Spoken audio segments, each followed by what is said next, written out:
Good evening. Welcome to Left, Right and Centre. I'm Vishnu Shom. On the program tonight, Russia says that Kyiv attempted to assassinate President Vladimir Putin in a drone attack in the Kremlin.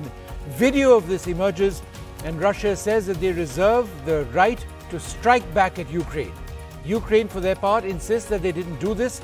But the bottom line is this. There's now bound to be a massive Russian escalation to the war in the Ukraine. Is that really possible within the realm of conventional warfare? That's what we're looking at. Next up on the show, after the Congress in their Karnataka election manifesto say that they'll ban the Bajrang Dal along the lines of the ban on the PFI, the BJP launches into this on the election campaign with the Prime Minister chanting Jai Bajrangbali at 3 public meetings that he addressed. Before this, Mr. Modi accused the Congress of earlier having locked up the Lord Ram, a reference to the Babri Masjid episode, and now attempting to lock up those who worship the Lord Hanuman. But we'll begin our program with these images of the attack in Moscow of drones striking a dome atop the Kremlin. This is the presidential chambers and the office of the president in this particular complex, which was struck. Russia says that they were able to jam the drones as they were incoming and that they haven't caused any damage. Putin wasn't there at the time. He's absolutely safe. But this quite clearly sends a strong message. The question is, where did this come from? Was this a long-range drone, or was this something fired from within Moscow? Because it seems unlikely that this was a long-range drone unless there is new technology Ukraine has acquired that we are not aware of at this juncture. But perhaps most significantly, what are the implications of that? Well, joining us now, Glenn Carl, the former Deputy National Intelligence Officer for Transnational Threats at the CIA, Ambassador V.B. Soni, India's former ambassador to Ukraine. Ksenia Kondratieva joins us as well. She's based in St. Petersburg, is an independent journalist, joined by Abhay Kumar Singh of the United Russia Party. He's an MLA in Russia with us on this program. And Alexei Goncharenko, a member of the Ukrainian parliament. Abhay Kumar Singh, let me come to you first. Mr. Singh, on what basis do you believe that this was a Ukrainian attack? Do you have intelligence to suggest that? Or is because the reason I ask is because so far the Ukraine hasn't been able to target Moscow at these ranges. Thank you for inviting. You see, I will tell lot of attacks Ukrainian army is trying to do in Russia. If you remember a few months ago, the Daria, the Russian journalist, they were also killed by Russian attacks. So very soon we have got 9th of May. This is a very big festival for Russia, the victory day of Soviet Union in the Second World War. So they are trying to discern this thing. Actually, in fact, the festival is officially not celebrated this year due to danger from the Ukrainian side. So these things are done by Ukrainian people. They are frequently trying to do something in our country to disturb our country. Alexei Goncharenko, let me come to you next. All right, we don't have him as yet. Ksenia, are you getting any further details on what exactly took place? Is this a drone launched from within Moscow, or is this a long-range drone launched from Ukrainian territory, which is at its closest about 300 kilometers away from Moscow? Yes, Vishnu, I think it's not yet. We don't have details to answer all these questions, and there are more questions to that because what we see, the reactions amongst the officials, but more than that, the civil society, the journalists are asking questions whether it at all was Ukraine or any other elements related to Ukraine or not. Because the zone over Kremlin is highly secure. Yesterday we got the news that the airspace is banned for drones, but it has been banned even otherwise in these kind of spots. It was not easy to fly a drone over Kremlin even otherwise without these attacks. So there are a lot of questions, and we do not have yet more details than what the government has given out today afternoon. So I think we'll get to see what's more coming. Glenn Carl, how do you assess these attacks? What can be, I mean, is an escalation inevitable? I don't think it's inevitable. Escalation is frequently the case. The pressures to escalate in a war, of course, are hard to resist by any party. I think there are two plausible originators of the attack, and the Ukraine. Some element of the Ukrainian government is, of course, one. It's at least conceivable that it would be some disaffected component of the Russian society that is upset with the trend of the war, or that there be a war. But most likely Ukrainians. For the Russians to say that they will escalate and retaliate is a little rich, given that they have been obliterating Ukrainian cities for a year, but the fact that the Kremlin itself has now been embarrassed this way makes it likely that they will retaliate somehow, yes. You know, Mr. Carl, the point that we perhaps also need to consider is how exactly does Russia retaliate? Because if it remains conventional, and logic suggests that nothing has been done to result in a possible use of tactical nuclear weapons, right? If it is to be at the level of a conventional retaliation, there's not very much more that Russia can do. I mean, they've been doing it already. There have been cruise missile attacks almost on a daily basis, and a large number of those missiles have been intercepted, etc., etc.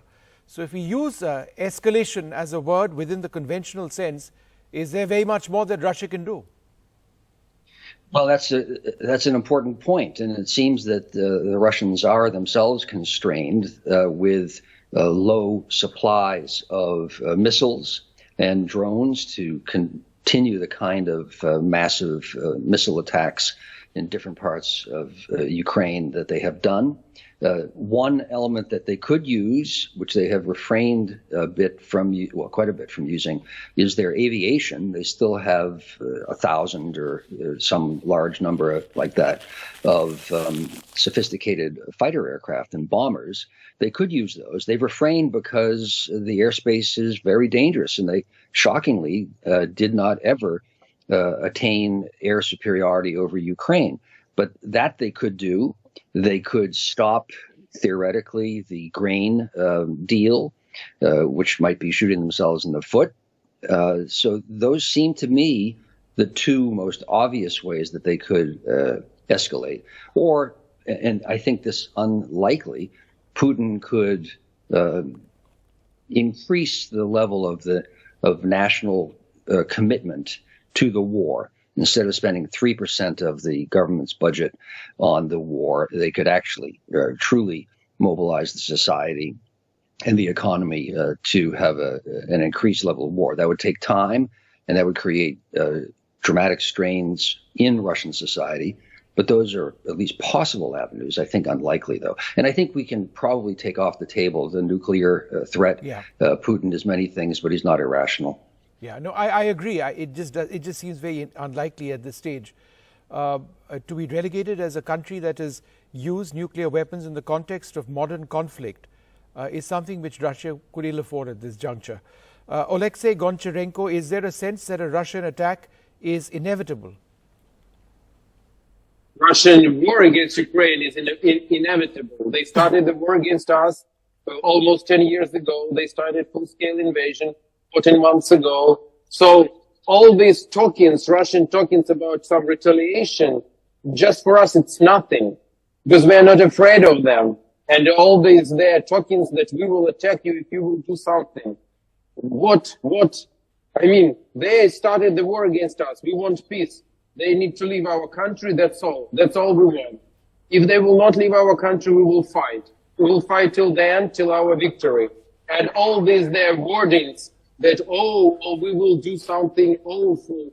We are not afraid of them. They already did awful to our country. And they are using all possibilities they have to destroy us and to make genocide of Ukrainian people. But it's really impressive how weak they are. They like to call themselves superpower. So what is this superpower with drones over Kremlin? Just imagine drones over White House or drones over, I don't know, Downing Street 10. I mean, it's ridiculous. They can't even protect the sky over the small piece of Moscow, very small piece. That shows how they are weak in reality. They are very strong in their statement. But Alexei, let me ask you this. Alexei, is there a real fear or a real concern that President Zelensky, who was not attacked other than the initial phases of the war, could face a retaliatory attack? That as far as, if there was any agreement that Zelensky wouldn't be attacked, that's gone now. What agreement? If Putin could kill all of us, Zelensky, me, all Ukrainians, he would do this. Me personally, Russians tried to kill myself 3 times. 3 times, just I'm MP. So you can imagine. So the only thing that Zelensky is alive, others is alive, just because Russians are too weak, or the security is too good. That's all. Putin tries to kill all of us. And it was before, it is now, and it will be after. He is a war criminal. The International Criminal Court issued a warrant on Putin. And that's because he's a war criminal. So he wants to kill everybody. But his problem is that he can't kill everybody he wants to. Okay. Ambassador Soni, what do you assess as the implications of this attack on the Kremlin? Well, first of all, let me tell you, it's very interesting to see both the sides. They have their own viewpoint and they have their own reasons. They have also their agenda. But the question is, from the perspective of the world community, what is happening there?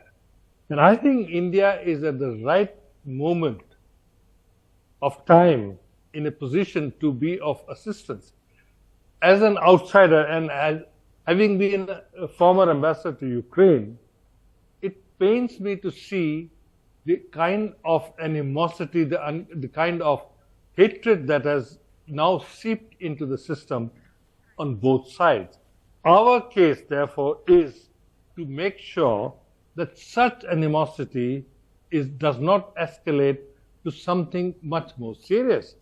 You know, we are now at a very crucial stage of history. We are not only hosting the SCO, the Shanghai Cooperation Council, and then we'll be also hosting the G20 summit. So our interest is to make sure that such kind of rhetoric must be brought down. What happened today in the Kremlin is not very sure and not very clear. Who was behind it? Why did they do it? That's a question we can discuss. But this is not the time for that.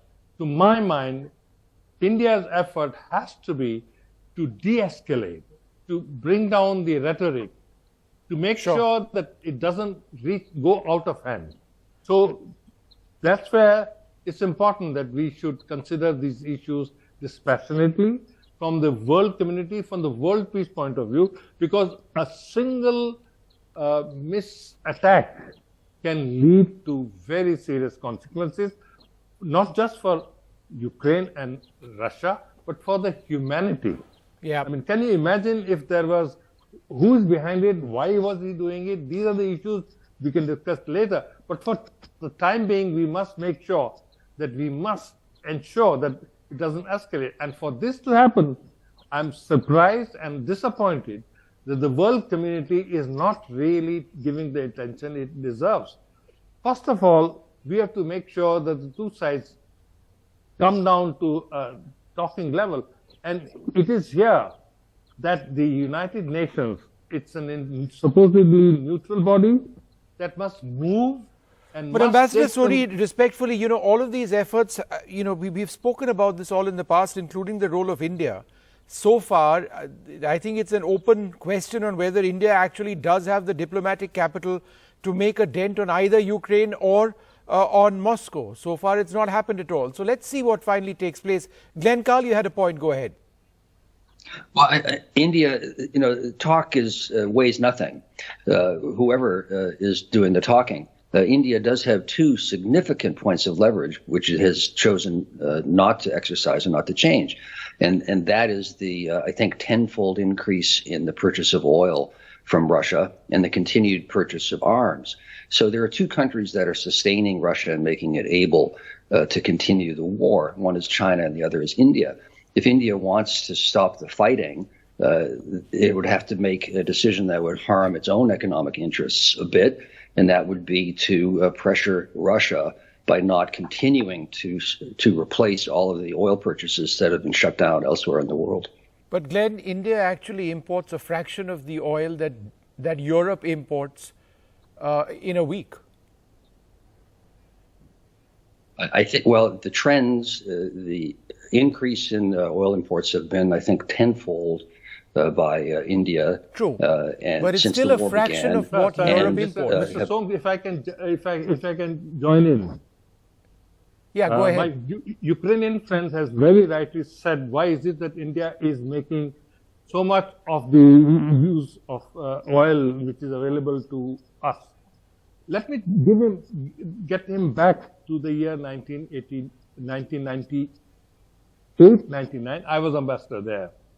At that time, Ukraine was supplying T-80 tanks to Pakistan, which was worth almost $500 million. And India and I particularly said, why are you doing that? You know that Pakistan is going to use this against India, and also it will support the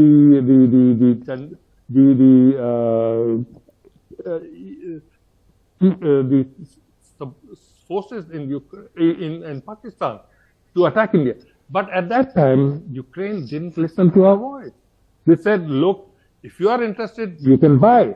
Now, the same argument I'm going to use against you, that today you are saying that if India is getting an opportunity, and if it is getting the oil at a price which is now available at a much cheaper rate, why did Ukraine not do the same thing against Pakistan? All right, Ambassador, I will just fix your line. It's a bit unclear, Ambassador. I will come back to you next. Abhay Kumar Singh, what do you see as the immediate fallout of what is happening in Russia?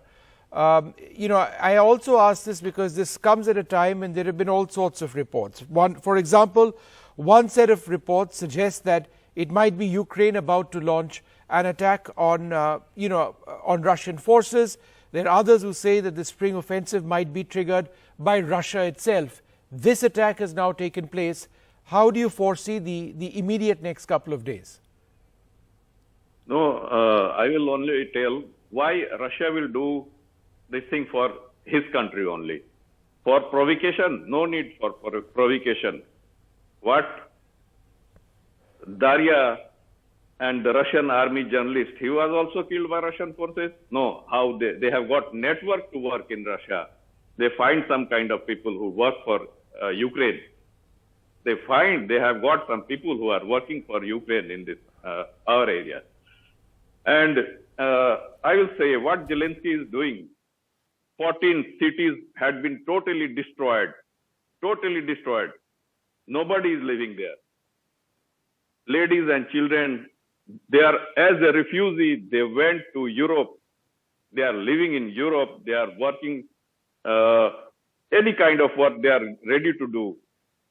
And the men, what are they doing? They had been killed in the war. They are pushed to the war. Right. And they had been killed. Sure. What Zelensky is doing? Why he is not coming to the table for talks? Yeah. Zinia, is there any mood at all in the Russian leadership, in Putin's mind, to aggressively pursue for peace, or is there a sense that more people are going to die from either side? Neither Ukraine nor Russia wants to bring this war to an end. It's aggressive push for peace. I wouldn't term it that way, but there are definitely people in the government, and of course among the common men, common Russians, who would want to see peace talks. But the Ukrainian side, the Ukrainian position on peace talks, or let me say the Western position on the peace talks, because we understand that here it's not the Ukraine probably who decides whether peace talks should be held or not. Their position that Russia should withdraw and then the peace talk can happen, it's not, there is no logic, there is no ration into that, because we are living in a modern world, we are realists, and you know, that's not the condition on which peace talks can happen. Sure. All right. What and we are there going were no other conditions given right. for those peace talks to happen. So that's the problem. Right. Well, I'd like to thank you all very much for being with us. You know, it is a very dangerous sort of situation going forward. What I'd like to do at this stage is actually play out a lot of the footage and just go through a couple of key points over here.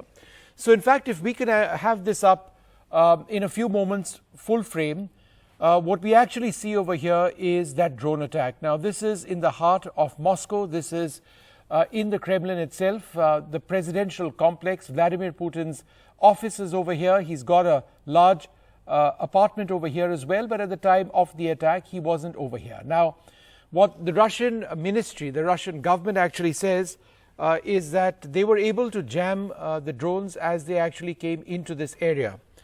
And that may well be the case, because if you look at the extent of the explosion, it is quite limited.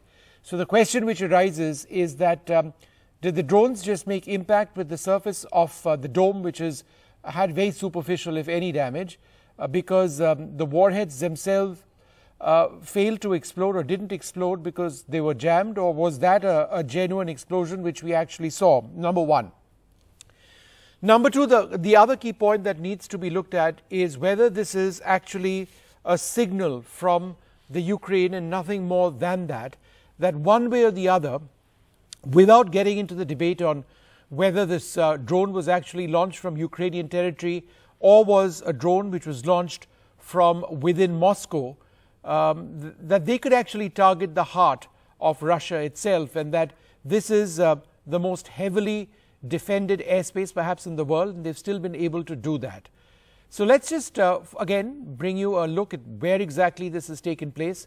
This is the famous St. Basil Basilica in the heart of Moscow itself, and just a few hundred meters away is the entrance to the Kremlin. It's called the Kremlin Senate. It is in fact the office of the Russian president, and he's got an apartment there as well. And the large green building is actually the the Kremlin Museum, one of the most famous museums in the world.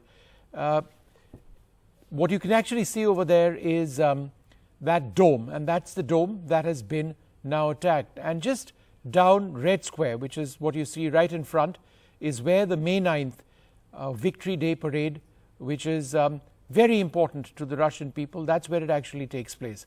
But the Russians have made it absolutely clear that there is absolutely no question of the May 9th parade not taking place, that parade will take place one way or the other.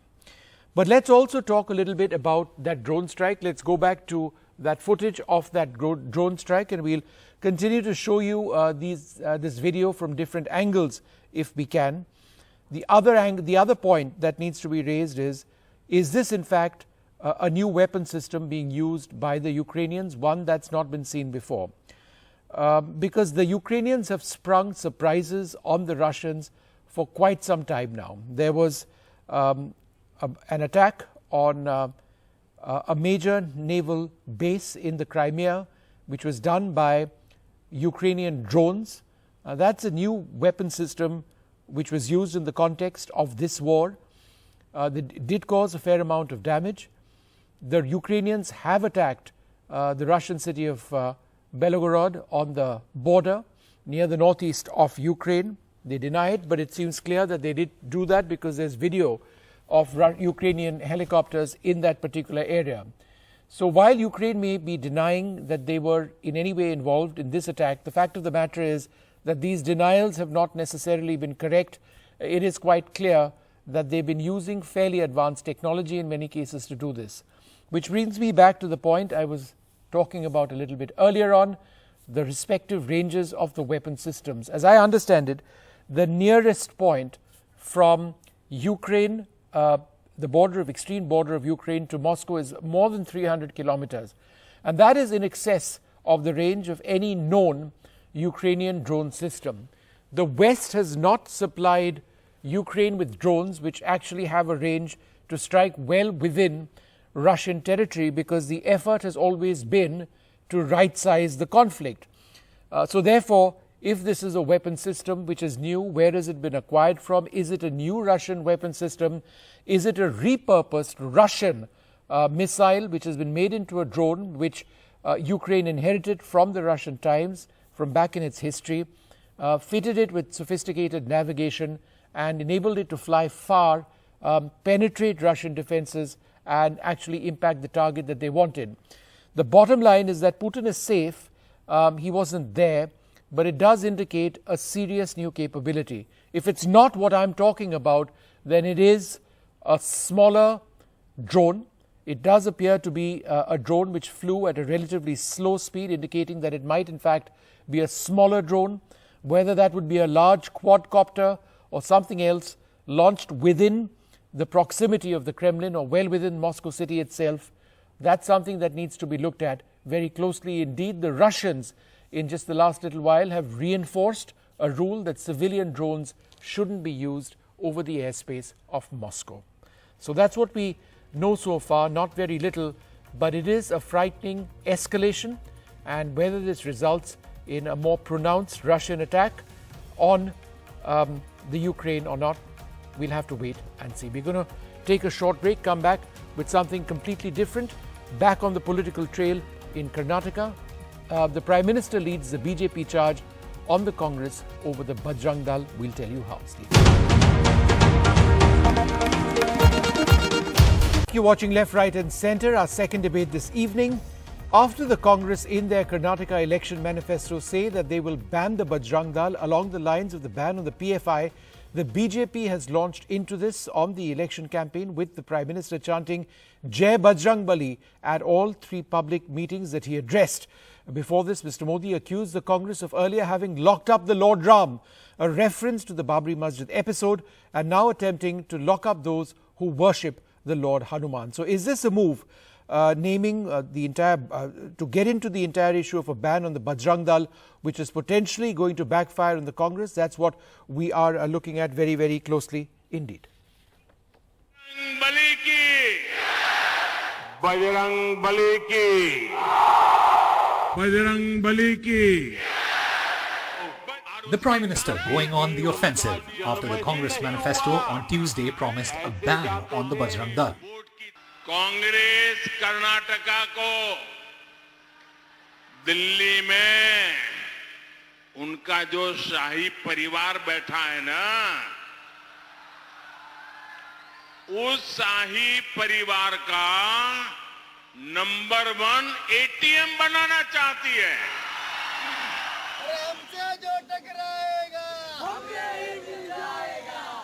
The Bajrang Dal is a controversial group, part of the RSS BJP Sangh Parivar, and has been linked to various incidents of violence. But as the Prime Minister went on the offensive, the Congress appeared to go on the defensive, with the party chief reluctant to explain why they announced this. On the other hand, DK Shivakumar, seen as a CM contender, took on the Prime Minister, while Kharge's son, a candidate, defended the move as a proposal to ban any fringe elements. So what was the thinking behind, including that in the manifesto, that banning of Bajrang Dal? What was the thinking behind? This is already Dr. Parmeshwar has clarified. He was a chairman of drafting committee of that. So he has already yesterday replied, I don't want to reply. Agreed, you're the president, sir, but why did No, I don't want to reply that. Once my party people have replied. ನಾವು ಆಂಜನೇಯನ ಭಕ್ತರು. ಬಜರಂಗ್ ದಳಗೂ ಹನುಮಂತಂಗೂ ಏನು ವ್ಯತ್ಯಾಸ? ಹನುಮಂತನೇ ಬೇರೆ, ಬಜರಂಗ್ ದಳನೇ ಬೇರೆ. It is outfit. ಏನು ಆಂಜನೇಯನ ಹೆಸರು ಇಟ್ಕೊಬಿಟ್ಟಾರೆ, ಬಜರಂಗ್ ದಳ ರಾಜ್ಯ. ಅವರು ಕಾನೂನಿನ ವ್ಯವಸ್ಥೆನ ಮಿಸ್ಯೂಸ್ ಮಾಡ್ತಾ ಇದ್ದಾರೆ. We are very clear in the manifesto saying that any fringe elements will be banned. Any fringe elements. It doesn't matter whom it is backed by. The BJP is taking the issue nationwide. In Madhya Pradesh, a senior BJP minister, Narottam Mishra, asking the Congress's state chief Kamal Nath on whether they intended to ban the Bajrang Dal in the state too. Elections are due in MP later this year. NDTV Bureau Report. All right, well, joining us now, Dr. Ajay Kumar of the Congress Party. We're joined by Professor Chandan Gowda as well, Zainab Sikandar, Rahul Ishwar and Charu Pragya, spokesperson of the BJP.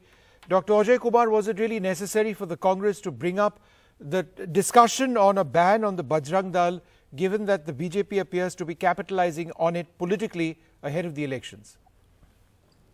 Look, Vishnu, I'm in Bangalore.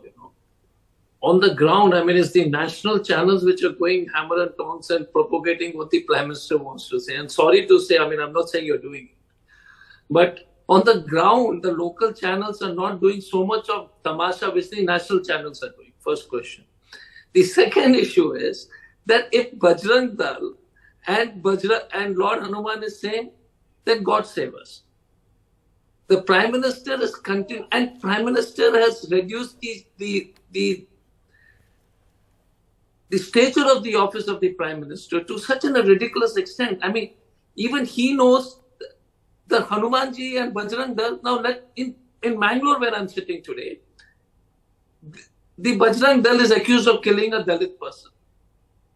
Is accused of killing a person from the Pilava community called Mr. Pujari, Hemant Pujari, if I remember the name, in 2015.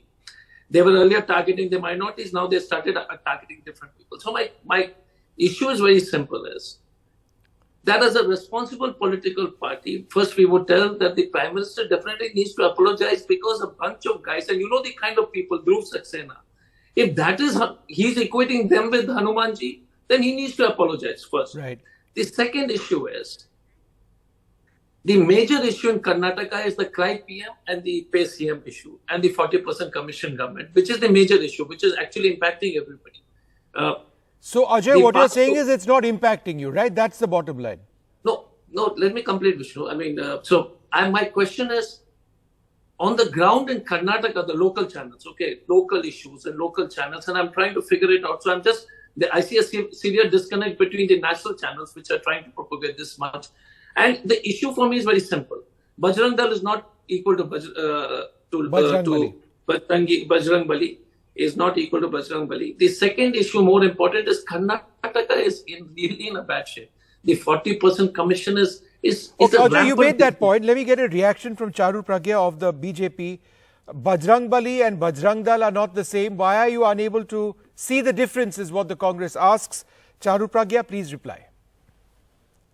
Good evening. Good evening. And let's begin by where the story started. The story started when Congress wanted to establish its support to the PFI, because the comparison of Bajrang Dal was made to the PFI. And what is PFI? It is a banned terrorist organization in the entire country, and banned with sufficient proof, because as we know, PFI has repeatedly gone to the courts challenging this ban. So as of today, if the Congress wants to side with the PFI for their politics of appeasement with a certain section of the minority, what do? They target the Bajrang Dal. And what does the Bajrang Dal do? It is an organization, a nationalist organization focused on seva work, which actually talks of seva, suraksha and sanskriti. How can you draw a comparison between the two? Also, the Congress spokesperson says that the BJP is making a big deal of it. Sir, you are the one who put it in your manifesto. The Congress party thought it is that big a deal that it had to be a part of the Congress manifesto. No, but and you said we are making a big deal of it. No, but Charu, just one point.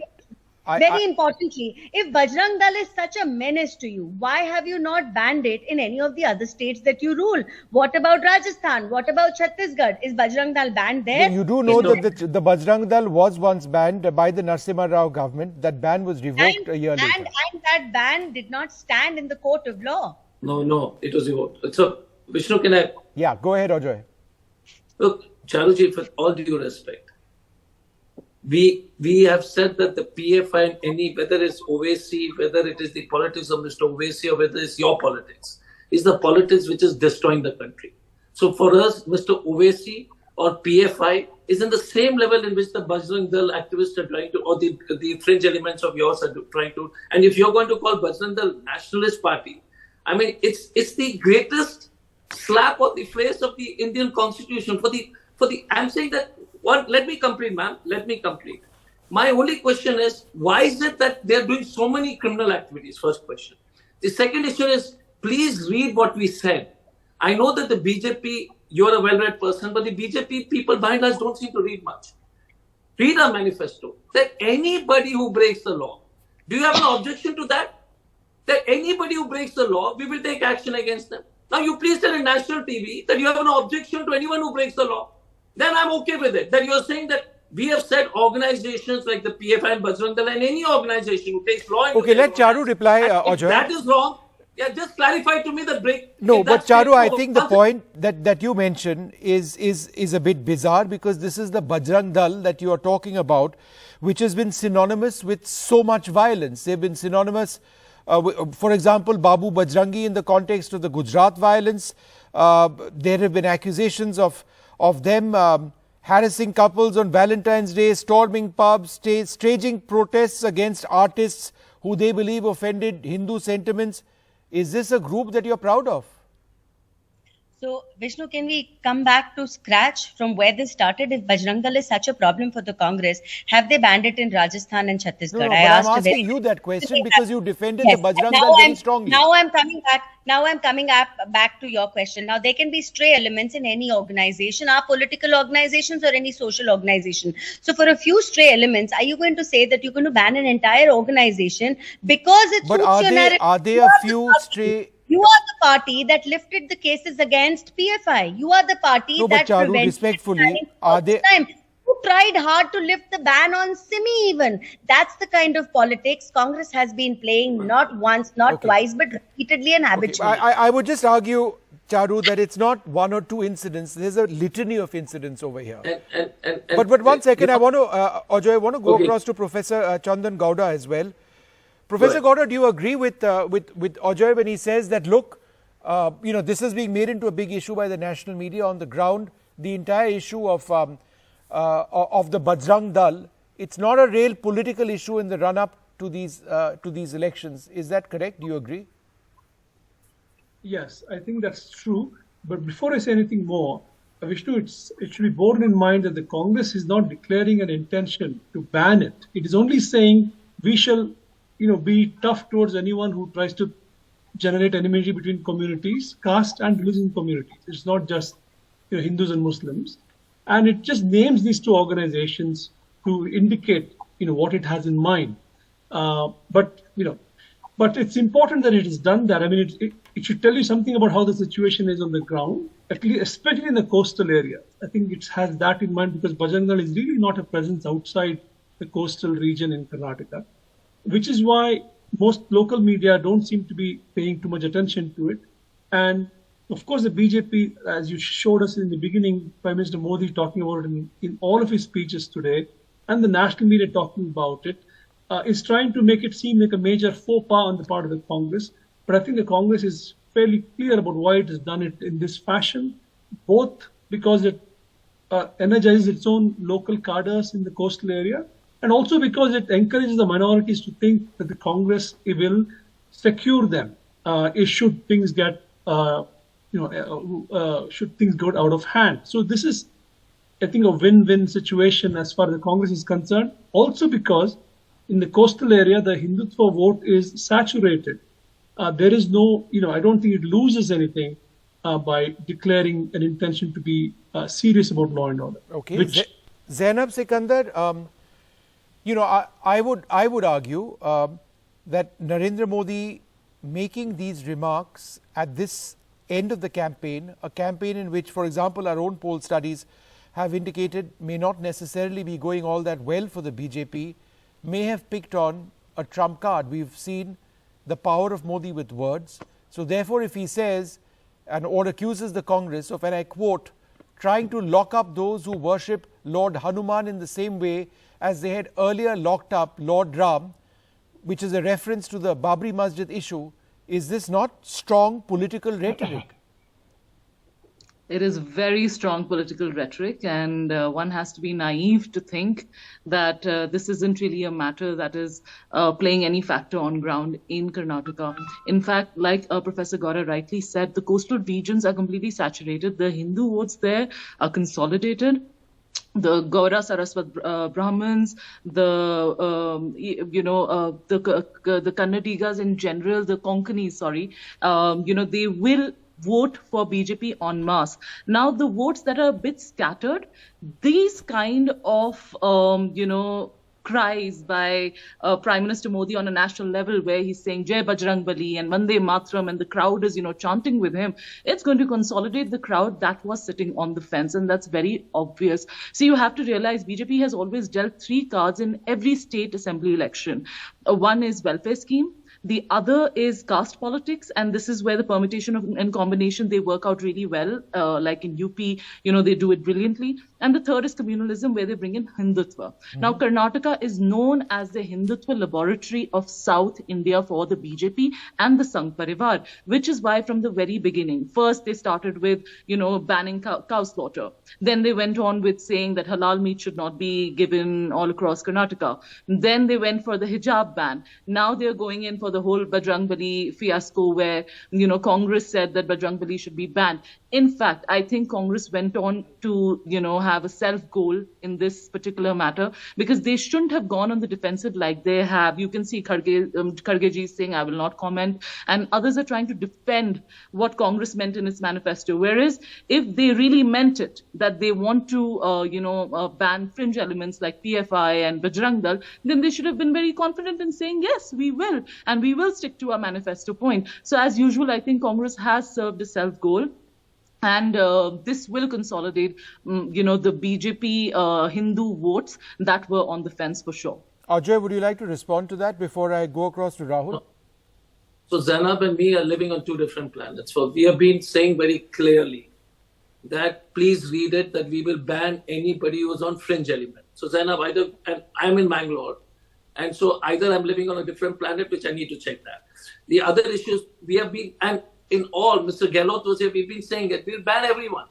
And for my respectable BJP speaker, whether it is Lashkar-e-Toiba elite, the Congress party always took action. And I would definitely urge you, Charuji, to be a little careful when we say that when did we ask not to ban the Simian, these kind of untruths and lies you perpetuate. It's not good for a spokesperson to lie, because I would really, the NDTV has my credentials and location. You can please send me the link, because I definitely would respect a spokesperson. There's some of you who come, and I respect all my political opponents. But some of you who come, very often I see, things thrown and lies being, and I don't expect it to be done by a national party. So my request to you is, please don't say that. The Congress party never, ever, ever spoke on any of these people like Simi and all. OSC are your B team. Power to you, people, more people to you, and we have no issues on that. But we will continue to take action against all fringe elements, whether it is Islamic, whether it is the kind of element. Okay, let me get Charu to reply to that. Charu, go ahead. Yeah, thank you. And Ajoyji, the fact is that when Congress came to power in Karnataka, all the cases that were filed against the PFI were reversed. They were taken back, and this is on record. You can go back and check it. If you want, I will also share the link with you. See, I also think that we are responding here, Vishnu, and we cannot forget the fact that we are responding to a jibe that was made by the Congress openly in its manifesto. So if you do not want to target only the Bajrang Dal, and if you say you want to target all fringe elements, write that in your manifesto. Why do you need to quote Bajrang Dal by name? You obviously want to draw a comparison between an extremist Islamic organization, which is already banned, and equate it to the Bajrang Dal, and that I think is greatly unfair. It cannot be a coincidence that repeatedly insult comes to those organizations which are supportive of the Hindu ideology, Hindu gods and goddesses. I think it hurts the astha of people. Rahul, are you proud of the Bajrang Dal despite all the violence that they've indulged in? Vishnuji, there may always be, a kind of hard right or hard left organization, but it is unfair to compare them to an extremist banned organization. Here what's really happening is called monkey balancing. Monkey balancing basically means equating two things that are not equatable, because our 13% Muslim brothers in Karnataka will feel more comfortable. So they will see that anyway PFI is banned, so Bajrang Dal is also like PFI. Is a kind of monkey balancing and insincere monkey balancing that is happening. As Charuji rightly pointed out, had Bajrang Dal been such a big issue, they could have easily banned in other states. There is at least not even a move like that. See, you may disagree with some of the actions of our hard right or hard left, but at the end of the day, they belong to the Indian political spectrum. Whereas Islamist organizations, especially of the terrorist nature, are totally different ball game. For example, Kerala is having some great Muslim organizations like Indian Union Muslim League, who is respected by everyone. But PFI is an organization that is even being hated by Muslim organizations because of their radical nature. So, you shouldn't compare apples to pineapples and say they both rhyme. Because what exactly about the Bajrang Dal, the alleged involvement in Gujarat, the role of Babu Bajrangi, the allegations of their involvement in the Gramsteins and murder case, the alleged involvement in murders near Sulia in Karnataka in July last year, storming pubs, staging violent protests, harassing couples, Valentine's Day. One goes on and on and on. There are multiple issues every year. I think violence is it's about violence, isn't it, Rahul? Violence is an absolute no-no. I think we all agree with it. But right. there is a slight difference any between group that violence endorses and terror. violence be acceptable? Absolutely no. But there is a difference between violence and terror. Because violence is different, terror is on a different dimension altogether. I don't think any civilized society or any political party, whether they be left or right, will accept violence. But terrorism is a different game. For example, many people have even gone to ISIS in the context of those who get killed, this sort of violence is also terrorism. But be that as it may, Ajay, you had a point. Go ahead. No, Vishnu. Rahul is a good friend, but my question is very simple: if you kill somebody on basis of religion, on basis of a community, or not supporting your views, you're terrorizing it. And we are saying it that if you're the Bajrang Dal and Charuji, the Bajrang Dal has done a lot of heinous crimes recently in Haryana. They burned two people alive. And my question again is, if you keep saying that, and Vishnu correctly said that if they're around, and I was just going through the long list of cases of Bajrang Dal elements.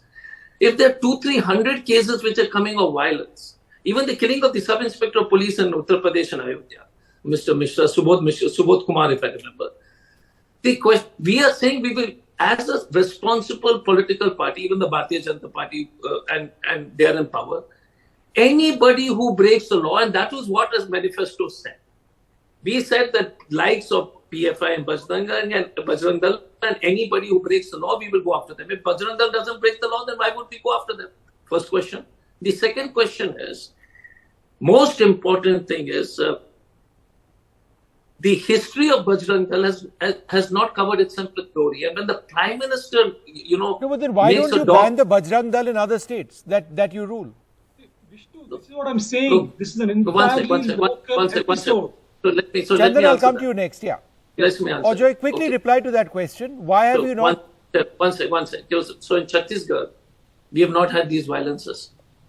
I think there's one stray incident in Rajasthan. Would you expect us to do it? In Karnataka, there are lots of cases. Okay, there are lots of cases. So first question is that. My logic to this group is that I want every panelist to tell me that what did we write? That anybody who breaks the law, we will take action against them. Whether it is Charu, whether it is Rahul, whether it is... All right, okay. All right, okay, fair enough. 1 second, Ajay. Chandan, go ahead. I'm running short on time. I wanted to go back to Zainab after this. Yes. Vishnu, all of us are trying to extrapolate this on a national level and look at the fine points between how these organizations differ, etc. But the point is, this is a state-level manifesto looking at these two groups that have been at each other over the last many years. The PFI in Mangalore was formed as a response to the Bajrang Dal's activities. It is modeled exactly on them. So violence to match violence. It's very, very unfortunate. So while we may want to look at them as different, etc., the locals see them as, here is a group that protects Muslims, here is a group that protects Hindus. And they've been at violent encounters Okay, Charu, you want to reply to that? Yeah. That when it comes to violence, you can't make a distinction. No, first of all, simply- Professor Chandan is factually wrong. The PFI is a rebanding of the Simi activists who came together, and because Simi got banned, they had to come up with another organization. This is a well-known fact. If you look at the members of the PFI, they align with the members of the Simi. Please do not compare it to the Bajrang Dal, because that is where you go wrong. That is where you think you protect your narrative. You pull down other narratives and pretend it's a lie. The fact is, Simi is banned, and for very obvious reasons, and PFI was a rebanding of Simi activists. Let's get that clear. No, the PFI Mangalore was formed in 2006. I mean, this is very, very clear. So it has an older history in Kerala, but the Mangalore history is recent. And you know, the SDPI is an offshoot of that, and it's contesting elections. It's the political party. The Congress is also trying to tell the Muslims, be with us. Okay. Don't split your vote. All There's right. that added, you know. All right. intention. Okay. Zainab, bottom line, is this the X factor the BJP was looking for in terms of the popular narrative? It's not necessarily gone their way at all in this campaign. It is 100% the X factor for BJP. Trust me, this will be a turning point for the amount of votes that shift to the BJP. And yes, the Congress does live on a different planet from all of us. And the results of the past elections are very much evident. I'm saying this very respectfully to Dr. Joy. I mean, none of us sitting here are haters of any political party. I am really very seeing the whole political landscape very, equally. So the reality is that Congress does, have a habit that in the last leg of a race, they do some faux pas which hits them so badly, and it makes sure that they lose the election in the last, that sprint that they have to make to win. And this is that very point. I mean, are you missing how the crowd is chanting? Are you missing how people are discussing this over social media? If you're missing this just because you're sitting in Mangalore doesn't mean that the entire Karnataka is under your purview in terms of what's happening on ground, because we are hearing different things on ground. So in my opinion, this is going to be a very important factor, and coming from Modi, Prime Minister Modi's own mouth of saying Bajrang Bali is being attacked. So it's gonna hit big for All right, BJP. it's going to hit big. Let's see what happens. Ajoy, I can give you 30 seconds if you stick to 30 So seconds. you must call Zainab and me on the same day on the 13th of, and I would All love right, to, okay, fair enough. Good response. I'll be there. If you remind me, I promise you I will. I'll be sitting over here on that day. But thank you all very much for being with us. Let's see what finally takes place. But yes, important. It is an important political debate. The Prime Minister, known to be a master in the use of words, is the use of the words Bajrang Dal in this context something that's going to actually have an impact, which is going to benefit the BJP. We'll have to wait and see. Out of time on Left, Right and Centre. From all of us here, good night.